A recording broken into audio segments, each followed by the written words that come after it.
வணக்கம். முன்னெல்லாம் பயணம் பண்ணும்போது, நம்ம ட்ராவல் பண்ணும்போது பார்த்தீங்கன்னா, பக்கத்தில இருக்கிறவங்கள்ட்ட அறிமுகமாயிக்குவோம். நல்லா பேசிட்டே போவோம். ஆனா, இப்பல்லாம் பார்த்தீங்கன்னா அப்படி கிடையாது. மோஸ்ட்லி ஃபோனை மட்டும் தான் நம்ம யூஸ் பண்ணிக்கிட்டே இருக்கோம். ஸோ, நிறைய நான் ட்ராவல் பண்ணிகிட்டே தான் இருப்பேன். பட் சமீபத்தில தான் நான் அந்த மாரி ஒரு நபரை நான் மீட் பண்ணேன். முன்னெல்லாம் எப்படி ஒருத்தருக்கு ஒருத்தர் பேசிக்குவோமோ, அந்த மாரி ரொம்பவே இயல்பாக அந்த ஃபோனுக்கு விடுதலை கொடுத்துட்டு கிட்டத்தட்ட ஒரு 4 மணி நேர ட்ராவலில் 2 பேர் பேசிகிட்டே போயிட்டே இருந்தோம். ஸோ அவங்க கூட பேசும்போது அவங்க கூட பேசினதை வச்சு நான் அனலைஸ் பண்ண விஷயம் என்னன்னு பார்த்தீங்கன்னா, அவங்களுக்கு கடவுள் மேலே நிறைய கோவங்கள் இருக்குது அப்படின்னு தெரிஞ்சுக்கிட்டேன்.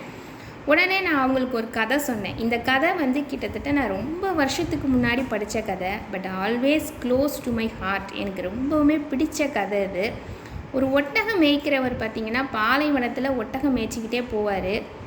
அப்போ அங்கே இருக்கிற மசூதியிலேருந்து தொழுகை சத்தம் கேட்ட உடனே வேக வேகமாக போய் இந்த ஒட்டகத்தை வெளியில் நிறுத்தி வச்சுட்டு உள்ளே தொழுகைக்கு போயிடுவார். உள்ளே போய் ரொம்ப மனமுருகி வேண்டிக்குவார். நான் நல்லா இருக்கணும், என்னை சார்ந்த எல்லோரும் நல்லா இருக்கணும், எப்போயுமே எனக்கு சந்தோஷத்தை கொடுக்கணும்னு சொல்லி நிறைய விஷயங்களை வேண்டிக்கிட்டு ரொம்ப சந்தோஷமாக வெளியில் வந்தவருக்கு உடனே கோபம் தலைக்கு ஏறுது. என்னன்னு பார்த்தீங்கன்னா, அங்கே அவர் நிறுத்தி வச்சுட்டு போன ஒட்டகத்தை காணோம்.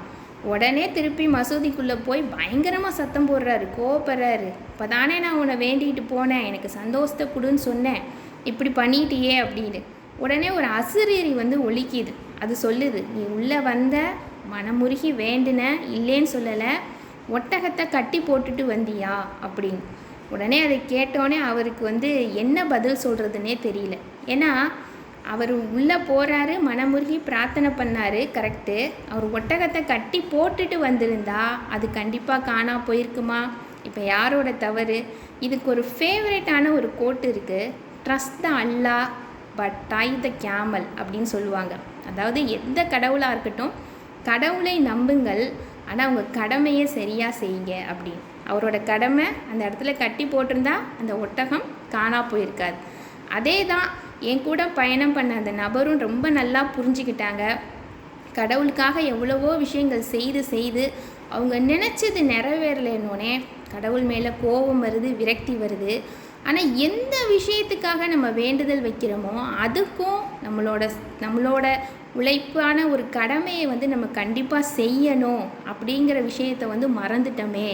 நம்ம கடவுள் மேலே நம்பிக்கை மட்டும்தானே வச்சுக்கிட்டே ரொம்ப நிறையா இருந்தோம், கடமைக்கு நம்ம நேரம் கொஞ்சம் ஒதுக்காமல் விட்டுட்டோமேன்னு சொல்லி ரொம்பவே அவங்க யோசித்தாங்க. பயங்கரமாக சந்தோஷமும் பட்டாங்க. கண்டிப்பாக இந்த கதை என் வாழ்க்கையை நிறைய மாற்றத்தை உண்டு பண்ணியிருக்கு அப்படின்னு சொல்லி. ஸோ உங்களுக்கும் இந்த கதை கண்டிப்பாக பிடிக்கும்னு நினைக்கிறேன். எந்த கடவுளாக இருக்கட்டும், கடவுளை நம்புங்க, ஆனால் உங்கள் கடமையை செய்ய மறந்துடாதீங்க. நன்றி.